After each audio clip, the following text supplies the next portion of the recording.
គ្រីស្វូតទម្លាក់មកខាងក្រោមទាញឆ្វេងស្រូមកស្លាប់ខាងឆ្វេងបន្តឲ្យអូដយសុទ្ធដាមមិនចូលទេជួយសង្គ្រោះបែបពីអ្នកចាំទីអេដសិនម៉ូរ៉េបឺណាដូមកជិះស្ដាមអូយម៉ាទីអូកូវ៉ាស៊ីកបាទចាប់ផ្ដើម here we go បំផ្លោងត្រង់នេះតែត្រឡប់វិញពីខ្សែការពាររបស់ Man City មកចូលស្គូខ្វាត់យល់ហាឡែនសុទ្ធស្ដាមអូយមិនចូលទីទេErling Haaland ចាក់មកជើងស្ដាំក៏ប៉ុន្តែមិនចំគោលដៅសោកស្ដាយមែនទែនយើងមកទស្សនារូបភាពសារវិញបានត្រង់នេះការមកឆក់យកបានពី Haaland ណែ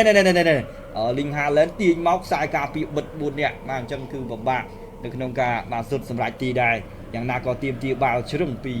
បាទ Man City បាទដូចជាប៉ះជាមួយនឹងជើងខ្សែការពារឬក៏យ៉ាងណាបាទដូចជាប៉ះបន្តិចបងប្អូនយើងអូយស្ដាយដូគូ3-1ស្រូចូលកណ្ដាលទៅហើយឱកាសគ្រាប់បាល់ទី1ទាក់ស្ដាមអូយមួយជើងស្ដាំនេះបាទស្រួចពេកហើយបាទប៉ុន្តែស្ដាយមិនចំគោលដៅប៊ីនឹងមានមួយគ្រាប់បងប្អូនយើងពី Nico Gonzalez មួយជើងស្ដាំអូយបុករបាទីទស្សនារបៀបសាលវិញបកគោលទីខាងស្ដាំដូគូស្រូចូលមកឱកាសគ្រាប់បាល់សុទ្ធឆ្វេងថែមអូយ Erling Haaland ថែមមិនទាន់ទេ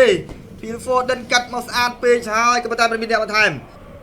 ស៊ីលូវ៉ាចោះឡើងមកខាងលើទៅហើយត្រង់នេះឱកាសគ្រាប់បាល់ដំបូងពី Man City កាត់ចូលPhil Foden ទាញបន្តទៅណាទៅលេងពីស្លាប់ខាងស្ដាំបាទសម្រាប់ក្រុមបន្ទាត់ Nottingham Forest កាត់ចូលក្រុមអបគុណថ្នាឆ្កឹះចេញក្រៅពីខ្សែការពាររបស់ Man City បាទស្រូឡើងទៅខាងលើខ្លួនឯង Phil Foden ស្រូចូលមកឱកាសគ្រាប់បាល់ពី Man City សុទ្ធស្ដាមទាត់បាល់អីចឹងទេ Ruben Dias ទាញ1-2បាទកាត់ឡើងមកខាងលើទៅវិញហើយពី Give Vai Morgan Give Vai សុទ្ធឆ្វេងប្លុកជាមួយនឹងខ្សែការពាររបស់ Man City ឆាប់បានត្រឡប់វិញពី Bernardo Silva Rene Mateo Kovacic អូដយកាត់ទៅស្លាប់ស្ដាំទប់មួយបាល់ពីបាទ Chris Wood ទម្លាក់មកខាងក្រោមទាញឆ្វេងស្រូមកស្លាប់ខាងឆ្វេងបន្តឲ្យអូដយសុទ្ធដា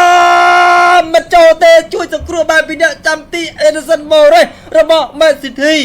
អូយពីនឹងបនគ្រាប់បាល់ទៅហើយមកជិះស្ដាំមកវិញដូគូចាំរីដូ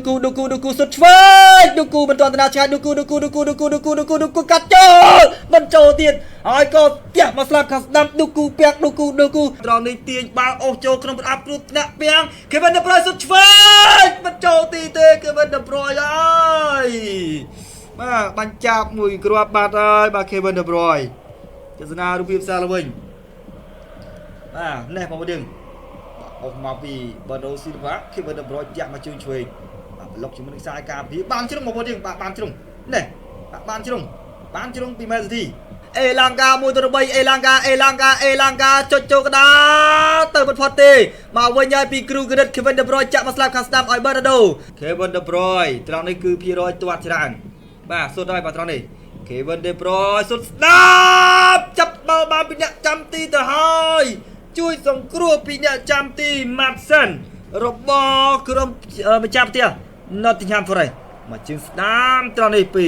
Kevin De Bruyne មិនចូលទេឱកាសគ្រាប់បាល់ទាញឆ្វេងកាត់ស្ដាមចូ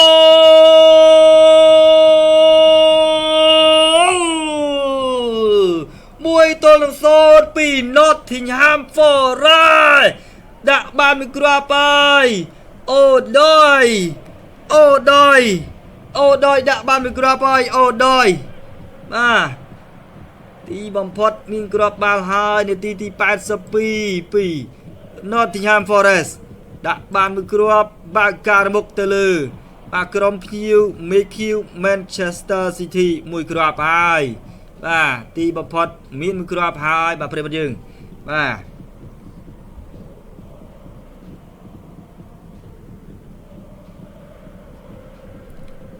ទស្សនារូបភាពសាវិញ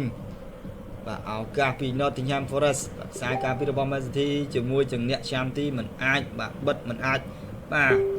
បដិសេធបាល់នេះមិនឲ្យចូលបានទេ Edison Moraes លោតទៅត្រូវដែរក៏ប៉ុន្តែបាទផ្ទះបាល់ខុសអូបន្តទៅទៀតពី Savio អធិស្ឋាន2បាទ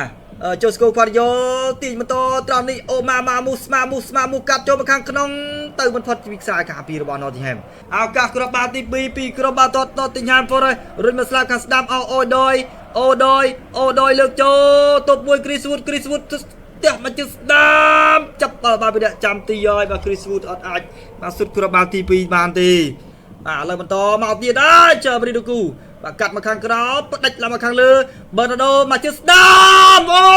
យ Matteo Kovacic មិនចំគោលដៅទេអូយមិនសំដាងតដល់សោះបាទ Messi Bernardo Silva ត្រង់នេះដូចហុចឲ្យចឹងបងប្អូនយើងមកជិះស្ដាំភ្លិចទៅក្រៅអើយខំមិនតិចទេតែត្រឡប់វិញពី Nottingham លោកអញ្ញាកដាលសម្រាប់ខ្លុំកញ្ចែបញ្ចប់ការប្រកួតជាផ្លូវការទៅហើយអបអសាទរសម្រាប់ក្រុមម្ចាស់ផ្ទះព្រៃក្រហមបាទ Nottingham Forest បំបាក់ក្រុម BQ Manchester City ដោយលទ្ធផល